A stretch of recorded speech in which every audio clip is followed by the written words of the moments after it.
جو سب سے بڑی خبر ہے وہ یہ ہے کہ چیف جسٹس عمر اتاب بندیال صاحب کے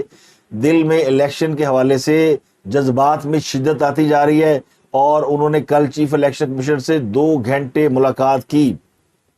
اور کسی کو کانوں کان خبر نہیں ہونے دی۔ یہ ملاقات میں نے آپ کو کل ہی ویلاگ کے اندر بتایا تھا کہ چیف جسٹس عمر اتاب بندیال صاحب کو بڑا چھکا مارنے کی کوشش کر رہے ہیں، اور وہ الیکشن کے حوالے سے بہت زیادہ سنجیدہ ہے، اور ایک درخواست بھی سپریم کورٹ بار ایسوسی ایشن کی جانب سے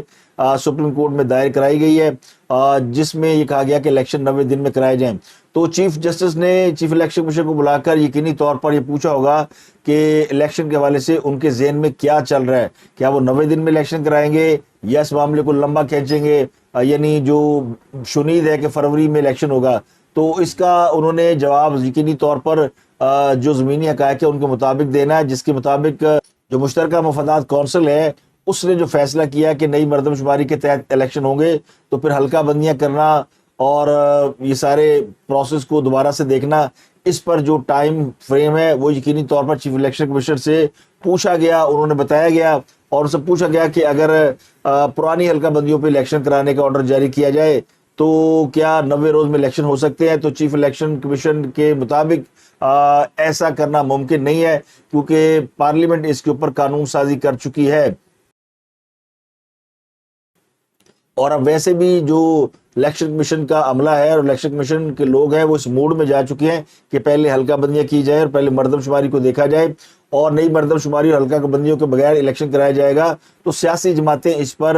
اعتماد کا اظہار نہیں کریں گے۔ تو انہوں نے وہ تمام پہلو جو کہ بندیال صاحب رسہ کر رہے ہیں نا، باریک واردات ڈالنے کی کوشش کر رہے ہیں، ان کو یہ پتا ہے کہ اگر الیکشن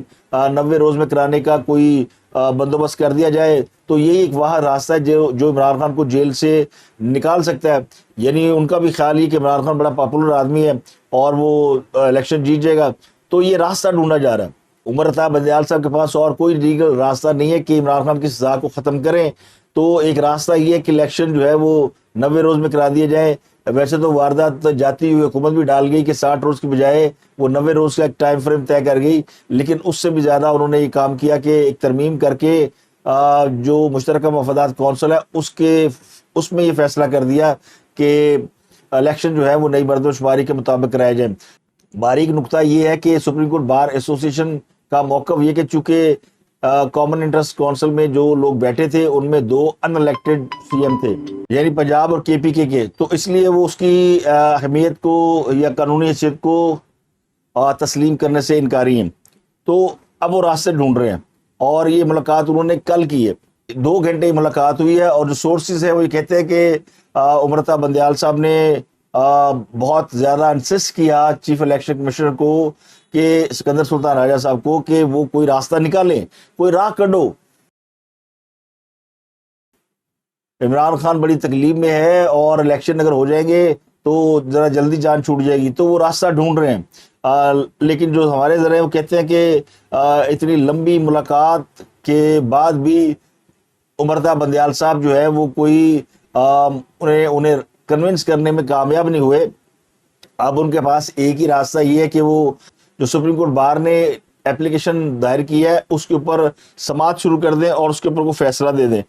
کیونکہ ساسو ماں کی عزت کا سوال ہے، اور لاڈلا جیل میں ہے اور لاڈلے کو اٹک جیل سے نکالنا ہے۔ سپریم کورٹ تو اس وقت یہ نہیں کر پا رہی کہ لاڈلے کو اٹک جیل سے اڈیالہ ہی منتقل کرا سکے، تو اس حد تک ہاتھ پاؤں بندھے ہوئے ہیں۔ تو یہ ایک بڑی امپورٹنٹ ملاقات تھی، تو اس طرح کی ایک ملاقات ان کے وکلا نے بھی کی، اور اس میں کافی لوگ شامل تھے، لیکن اندر سے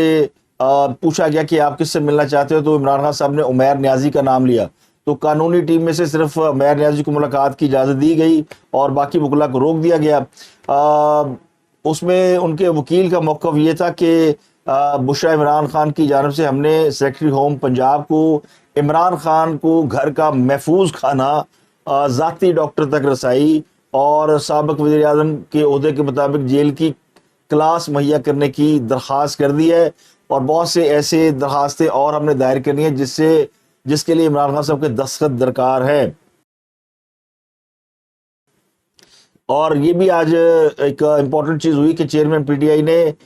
دیگر مقدمات میں گرفتاری سے روکنے کے لیے سپریم کورٹ میں ایک درخواست دائر کی ہے. ان کے اوپر ایک سائفر کی FIR درج ہو چکی ہے اور یہ 9 مئی کے واقعات میں بھی ان کو پک کیا جا سکتا ہے. تو انہوں نے یہ درخواست دائر کر دیا ہے. اس درخواست میں وفاقی حکومت IG Punjab Balochistan superintendent jail Attock کو فریق بنایا گیا ہے اور درخواست میں نیب FIA انسدادی دہشت گردی عدالت لاہور اور اسلام آباد کو بھی فریق بنایا گیا. یعنی یہ سب وہ عدالتیں اور سب وہ ادارے ہیں جہاں پہ عمران خان صاحب کے خلاف مقدمات چل رہے ہیں. تو آئین کے آرٹیکل 184(3) کے تحت یہ درخواست دائر کی گئی اور کہا گیا ہے جی کہ مجھے سیاسی انتقام کا نشانہ بنایا گیا, میرے خلاف 180 مقدمات درج کیے گئے ہیں اور میں تو بہت بڑا آدمی ہوں اور میرا جو سفر ہے درخواست گزار کا سفر وہ 1992 کے ورلڈ کپ کی جیت سے شروع ہوتا ہے. تو خان صاحب نے اپنی سیاسی جو پوزیشن لکھی وہ لکھا ہے کہ 92 کا ورلڈ کپ جیتنے کے بعد انہوں نے یہ سیاسی سفر شروع کیا تھا, تو اب ان کے خلاف ذاتی کارروائی کی جا رہی ہے. تو چیئرمین PTI کی اٹک جیل سے اڈیالہ جیل منتقلی اور گھر کے کھانے کی فراہمی سے متعلق جو درخواست دائر کی گئی ہے اس کی آج سماعت نہیں ہوئی اور سماعت نہ ہونے کی وجہ چیف جسٹس اسلام آباد ہائی کورٹ عامر فاروق صاحب کی عدم موجودگی ہے, وہ علیل ہیں. تو عدالت نے ویسے آج طلب کر رکھا تھا پنجاب حکومت کو اور جیل حکام کو, لیکن خود جج صاحب نہیں آئے اور اس 2 دن پہلے جسٹس عامر فاروق نے عمران خان کو اٹک جیل میں رکھنے کی وجوہات پر رپورٹ مانگی تھی اور عدالت نے یہ پوچھا تھا کہ بتایا جائے کن وجوہات پر عمران خان کو اٹک جیل میں رکھا گیا. پھر انہوں نے ملاقات کے لیے بھی اجازت دی تھی. انہوں نے کہا تھا کہ ایسی کوئی بات نہیں جو قیدی کو ہفتے میں 1 سے زائد بار ملاقات سے روکے. تو ان کی عمران دوستوں اور عزیز و کارب وکلا سے ملاقات کرائی جائے. اس کے بعد 26 لوگوں کی فہرست بھی دی گئی تھی عمران خان کی جانب سے جس میں ملاقات کی خواہش ظاہر کی گئی تھی, جس میں ان کو پارٹی کے رہنما شاہ محمود قریشی کا نام بھی ہے اور عمر ایوب کا نام ہے. اس کے علاوہ ان کے وکلا نعیم پنجوتھا, میر نیازی, شیر افضل ان کے نام شامل تھے. ان کی 2 بہنوں کے نام شامل تھے, بشرا بی بی کا نام شامل تھا. تو عمران خان صاحب نے جو 25-26 لوگوں کو ملاقات کی خواہش ظاہر کی تھی ان کی بھی ملاقات ابھی تک نہیں ہو سکی. اس کے علاوہ عمران خان صاحب کو جیل میں کچھ چیزیں انہوں نے ڈیمانڈ کی ہوئی ہیں وہ بھی وہ پیش نہیں کر سکے. اب ایک اور بڑا معاملہ ہے اور وہ معاملہ ہے حسان نیازی کا. عمران خان صاحب کے بھانجے حسان نیازی, لاہور ہائی کورٹ نے آج یہ آرڈر کیا کہ IG پنجاب اور CCPO حسان نیازی کو عدالت میں پیش کریں. انہوں نے یہ جو درخواست دائر کی ہے ان کے والد نے حفیظ اللہ نیازی نے کہ ان کے بیٹے کو حبس بجا میں رکھا ہوا ہے, تو اس پر عدالت نے کہا کہ حسان نیازی کو بازیاب کرا کے پیش کیا جائے اور 18 اگست کو اس کا جواب یعنی کل اس کا جواب مانگا گیا. لیکن ان کے بارے میں خبر یہ ہے کہ حسان نیازی کا جو کیس ہے فوجی عدالت کو منتقل کر دیا گیا ہے. پولیس سورسز یہ کہہ رہے ہیں کہ حسان نیازی کا ملٹری کورٹ میں ٹرائل ہوگا. انہیں کل پنڈی سے کوئٹہ پہنچایا گیا تھا. انہیں کچھ روز پہلے گرفتار کیا گیا تھا ایبٹ آباد سے, اور کل نہیں بلکہ صبح میں نے ایک ویلاگ کیا اور اس ویلاگ میں حسان نیازی کی گرفتاری کیسے ہوئی اور وہ بڑی دلچسپ طریقے سے گرفتاری ہوئی ہے وہ بھی پورا بتایا. اگر جنہوں نے نہیں دیکھا وہ ان کو وہ ضرور سننا چاہیے کہ حسان نیازی کی گرفتاری کیسے عمل میں لائی گئی. آپ دیکھتے ہیں کہ کل لاہور ہائی کورٹ میں حسان نیازی کو پیش کیا جاتا ہے یا نہیں, یا پھر ان کو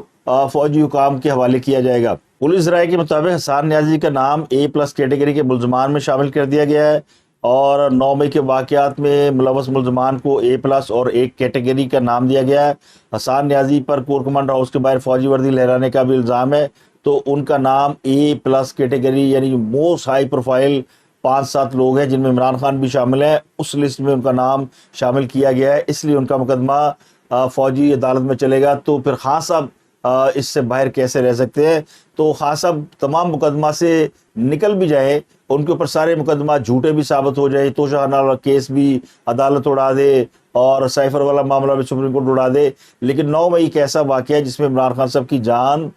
بچنی بہت مشکل ہے. اس کے علاوہ PTI کے بہت سے اہم رہنماؤں کو آج بھی ضمانت نہیں ملی اور ان کا مزید ریمانڈ دے دیا گیا, اور 3 رہنما 3 مختلف کیسوں میں ان کی ضمانت کی درخواست دائر کی گئی تھی. ڈاکٹر یاسمین راشد پر 9 مئی کو شیرپا پل پر اداروں کے خلاف تقریر اور جلاؤ گراؤ کا معاملہ ہے, تو ان کے جوڈیشل ریمانڈ میں 14 دن کی توسیع کر دی گئی ہے. اب انہیں دوبارہ 31 اگست کو پیش کیا جائے گا. اعجاز چودھری صاحب پہ زمان پارک کے سامنے پولیس کی گاڑیاں جلانے کا مقدمہ ہے، یہی الگ مقدمہ ہے۔ ان کے جوڈیشل ریمانڈ میں 12 دن کی توسیع کی گئی ہے، انہیں 29 اگست کو دوبارہ پیش کیا جائے گا۔ عسکری ٹاور پہ حملہ اور جلاؤ غراب کا معاملہ ہے، اس میں سابق گورنر عمر چیمہ کا نام ہے، تو ان کے جوڈیشل ریمانڈ میں بھی 14 دن کی توسیع کی گئی ہے، تو انہیں بھی 31 اگست کو دوبارہ پیش کیا جائے گا۔ تو رانی پور میں قتل ہونے والی کمسن بچی فاطمہ کے کیس میں اور بھی بہت سے اہم انکشافات ہوئے ہیں، اور ذرائع کے مطابق جو خاتون ہے ہنا شاہ، اور وہ بھی ضمانت کے لیے انہوں نے عدالت سے رجوع کر لیا ہے، جبکہ پیر صاحب اور باقی کے لوگ گرفتار ہیں۔ فاطمہ کی والدہ نے بیان دیا کہ مجھ سے اسد شاہ کے سسر فیاض شاہ نے زبردستی پولیس کو بیماری کا بیان دلوایا تھا، جبکہ میری بیٹی کے بازو 2 جگہ سے ٹوٹے ہوئے تھے، اور اسد شاہ کی بیوی ہینا نے فاطمہ پر گرم استری لگائی، جس سے اس کی کھال اتر گئی اور سر کے بالوں کو کھینچا گیا، سر میں بھی زخم آئے تھے۔ ذرائع کے مطابق مزید کچھ بچیاں اسد شاہ کی حویلی میں کام کر رہی ہیں، اور اسد شاہ کے مطابق وہ علاقے کے پیر ہیں اور مرید ہیں، اپنی بچیاں خوشی سے ان کے گھروں میں چھوڑتے ہیں۔ ان کا دعویٰ یہ کہ پولیس کو یہ جو گھر کے اندر کی سی سی ٹی فوٹیج ہے یہ خود انہوں نے فراہم کی ہے، پولیس نے ان سے سی سی ٹی فوٹیج یعنی پولیس نے خود سے یہ سی سی ٹی فوٹیج حاصل نہیں کی، نہ یہ کہیں سے لیک ہوئی ہے۔ ان کا موقف یہ کہ اس واقعے کے بعد انہوں نے حقائق جاننے کے لیے سب کچھ سامنے رکھا تھا۔ پولیس کے مطابق ایف آئی آر میں پیر، اسد شاہ اور اس کے سہولت کار ڈاکٹر عبدالفتاح اور ایس ایچ او میر چانگ، ان تینوں کو گرفتار کیا ہے، اور ایف آئی آر میں اسد اللہ شاہ اور اس کی بیوی ہنا شاہ اور سونیا شاہ ولد فیاض شاہ کو بھی نامزد کیا گیا ہے، اور اب عدالت نے اس بچی کی قبر کشائی کا حکم دیا ہے تاکہ حقیقت سامنے آ سکے۔ یہ واقعہ بھی جو پاکستان کی جو سوشل جو لائف ہے، جس میں بچوں سے مزدوری لی جاتی ہے، بیگار لیا جاتا ہے، اس کے حوالے سے ایک بڑا ہی المناک واقعہ ہے۔ جڑاوالا میں جو واقعہ پیش آیا اس کے حوالے سے رپورٹ یہ ہے کہ اس میں دہشت گردی سمیت 3 دفعات کے تحت ایف آئی آر درج کی گئی ہے، 37 افراد نامنیٹ ہیں، 600 افراد جو ہے وہ نامعلوم ہیں، اور اس میں جو مرکزی ملزم یاسین ہے اس کو گرفتار کیا گیا، جو ایک ویڈیو کی مدد سے گرفتار کیا گیا، جس میں وہ باقاعدہ اناؤنس کر رہا ہے کہ آئیں اور یہ سب کچھ کریں، اور اس نے کہا کہ لوگوں کو جمع ہوں، اکٹھے ہو جاؤ، اور پھر اس نے جو اس کے بعد یہ حالات سارے خراب ہوئے۔ پولیس کے مطابق حملہ آوروں کی فہرستیں تیار کر لی گئی ہے، جیو فینسنگ کی مدد سے ملزمان کی گرفتاری عمل میں لائی جائے گی، لیکن اس پہ جو میں نے کہا نا، محسن نقوی، اس کو شاباش دینی بنتی ہے کہ اس نے ریہیبلیٹیشن کے لیے پرومس کیا ہے۔ محسن نقوی کا یہ اب وعدہ بھی ہے اور اس کا فرض بھی ہے کہ وہ اس سارے معاملے کو یعنی جو بھی نقصان ہوا اس کی بھرپائی کرے۔ جو نقصان یا امیج ہمارا ٹارنش ہونا تھا وہ تو ہو گیا، لیکن اس واقعے کے بعد اس کے اوپر جو انتظامیہ کا یا حکومت کا متحرک ہونا یا پازیٹیو ریئیکٹ کرنا ہے، وہ اچھا اور خوش آئند ہے کہ اس میں کوئی زیادہ یعنی لمبی چوڑی توجیہیں تلاش نہیں کی جا رہی۔ یہ سیدھا سیدھا کیس ہے، اور کسی بھی مذہب کی آپ توہین نہیں کر سکتے، چاہے عیسائی مسلمانوں کی کسی مقدس کتاب کی یا مقدس مقام کی توہین کرے، وہ بھی ناقابل برداشت ہے، اور کوئی دوسرا یعنی مسلمان جو ہے وہ اقلیتوں کی کسی مقدس مقام کو یا اس کی کتاب کے ساتھ کوئی چھیڑ چھاڑ کرے تو یہ بھی ناقابل معافی جرم ہے۔ اور یہ پاکستان جو ہے وہ تمام لوگوں کے لیے، کسی خاص مذہب کے لیے، خاص مکتبہ فکر کے لیے نہیں ہے۔ یہ مسلمانوں کے لیے ضرور الگ وطن حاصل کیا گیا تھا، لیکن اس میں اقلیتوں کے حقوق کے تحفظ کی ضمانت دی گئی تھی، تو اس کو ملحوظ ہاتھ رکھنا ہے۔ تو اب تک کے لیے اتنا ہی، آپ سے اگلے ولاگ میں وزراء کے اوپر بات کریں گے کہ نگران وزراء کون ہیں، اور یہ جو نگران وزراء آئے ہیں یہ کیا پچھلی حکومت کی بی ٹیم ہے، اور اس سے کیا غیر جانبداری کا تاثر برقرار رہے گا۔ ابھی جن لوگوں نے خلف اٹھا لیے ہیں ان کو دیکھ کے تو نہیں لگتا کہ یہ معاملہ نیوٹرل والا معاملہ ہے۔ تو اس کے علاوہ اگلی ایک لڑائی شروع ہونے والی ہے، اور وہ لڑائی کہاں لڑی جائے گی یہ بھی آپ کو بتائیں گے کہ اگلی جنگ جو ہے وہ کس محاذ پر شروع ہونے والی ہے۔ اگلے ولاگ میں آپ سے ملاقات ہوتی ہے۔ اپنا گرد و نواح کے لوگوں کا بہت خیال رکھیے۔